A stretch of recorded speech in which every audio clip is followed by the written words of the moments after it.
رمضان رمضان رمضان سكون واطمئنان رمضان رمضان رمضان سكون. Assalamualaikum warahmatullahi wabarakatuh. Alhamdulillahirabbil alamin. Wassalatu wassalamu ala asyrafil anbiya'i wal mursalin. Asyhadu an la ilaha illallah wahdahu la syarika lahu wa asyhadu anna Muhammadan abduhu wa rasuluhu la nabiyya ba'dahu. Rabbi ishrah li sadri wa yassir li amri wahlul 'uqdatam min lisani yafqahu qawli.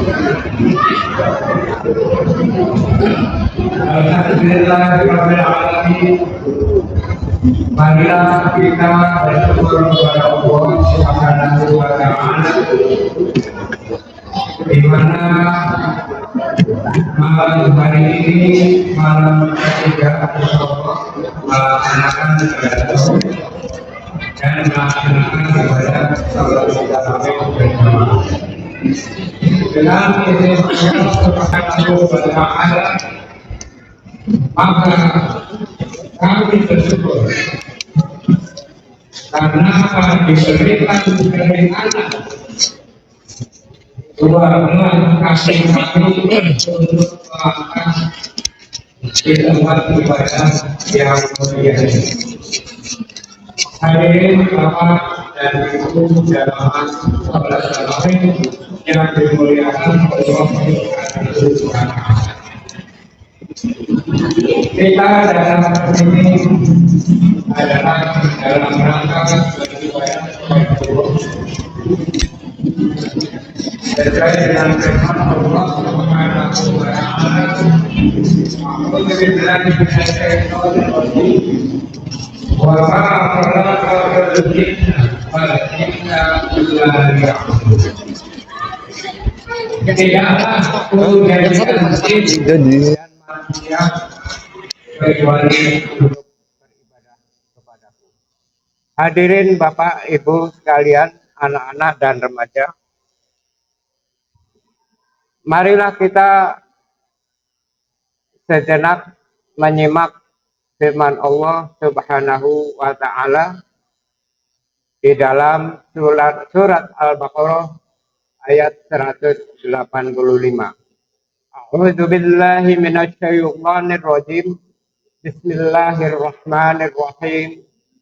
Syahrul Ramadhanal ladzi unzila fihil Qur'an hudal linnasi wa bayyinatin minal huda wal furqan.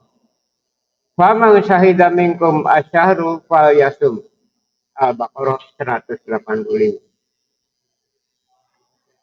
Bulan Ramadan, bulan yang di dalamnya diturunkan permulaan Al-Quran sebagai petunjuk bagi manusia dan penjelasan-penjelasan mengenai petunjuk itu dan pembeda antara hak dan batil. Karena itu, barang siapa di antara kamu hadir di mana tempat tinggalnya di bulan itu, maka hendaklah ia berpuasa di bulan itu. Hadirin dan hadirat, para remaja dan anak-anak sekalian,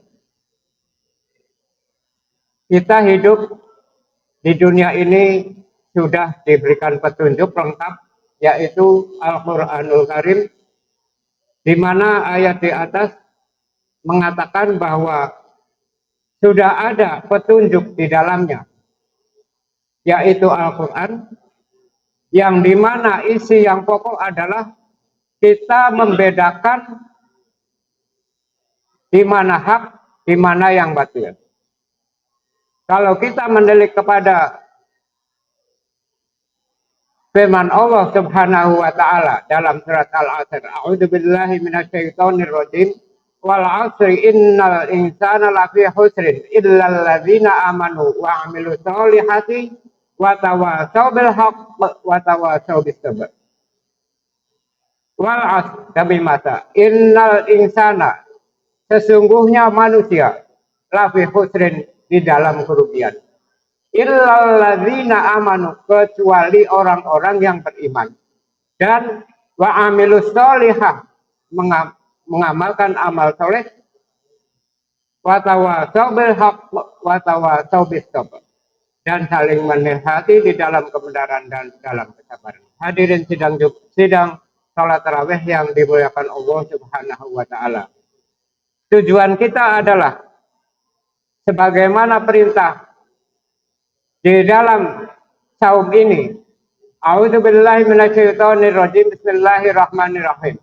Ya ayyuhalladzina amanu kutiba 'alaikumusyamu kama kutiba 'alal ladzina min qablikum la'allakum tattaqun. Bapak dan Ibu semuanya sudah hafal, saya jamin apa maksudnya. Jadi kalau kita untuk mencapai takwa kepada Allah Subhanahu wa taala adalah harus punya modal, Bapak dan Ibu semua. Kita menuju takwa kepada Allah Subhanahu wa taala harus punya modal. Apa modal pertama? Modal pertama adalah akhlakul karimah. Modal kedua adalah ilmu, pengetahuan tentang agama. Kalau kita tidak berilmu, kemudian kita melaksanakan ibadah, apa dasar hukumnya? Makanya perlu diketahui kenapa kita harus puasa, kenapa kita harus sholat, kenapa kita harus mengeluarkan zakat dan lain-lain. Itu sebabnya. Makanya modal itu untuk mencapai takwa harus kita cari, harus kita raih agar beribadah kita tidak tanpa aturan, sesuai dengan arahan Al-Quran di atas tadi. Di samping itu, kita harus ikhlas dalam menjalankan ibadah. Ikhlas dengan ikhlas yang sebenar-benarnya ikhlas. Tujuannya apa? Mencari ridha Allah Subhanahu wa taala.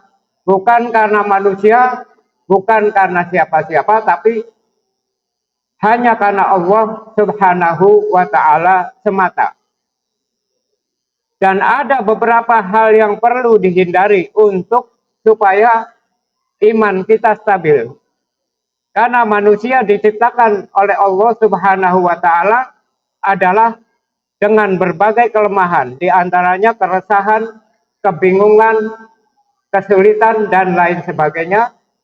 Karena ada sebagian ulama mengatakan bahwa hati manusia itu lebih bergejolak dibandingkan air yang mendidih, Bapak dan Ibu. Sore beriman, paginya kufur.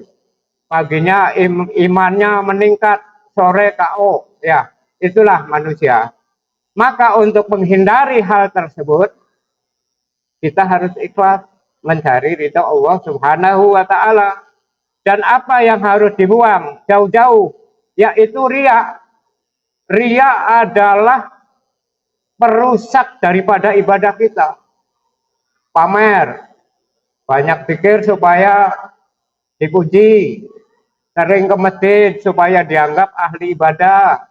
Kan begitu ya Pak ya? Itu adalah satu-satunya penghancur daripada kita. Hindari Bapak dan Ibu sekalian. Nauzubillah min dzalik. Kemudian yang kedua yang merusak ibadah kita adalah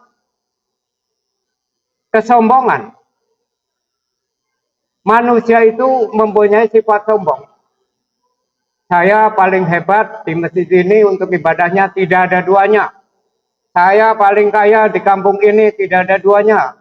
Saya paling pintar di kampung ini, tidak ada duanya. Itu adalah sebagai kesombongan manusia.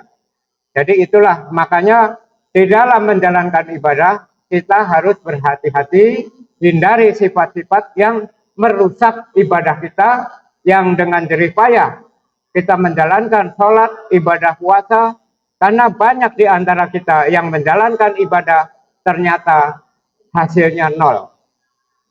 Barangkali yang saya sampaikan ini cukup, mungkin singkat atau terlalu panjang. Wallahu a'lam, saya mohon maaf karena di sini ada yang jauh lebih paham tentang agama dan kami sebagai tugas aja Bapak dan Ibu ya. Mohon maaf atas kesalahan dan kekurangan atau tidak sependapat dengan apa yang saya sampaikan. Wal afu minkum, wassalamualaikum warahmatullahi wabarakatuh.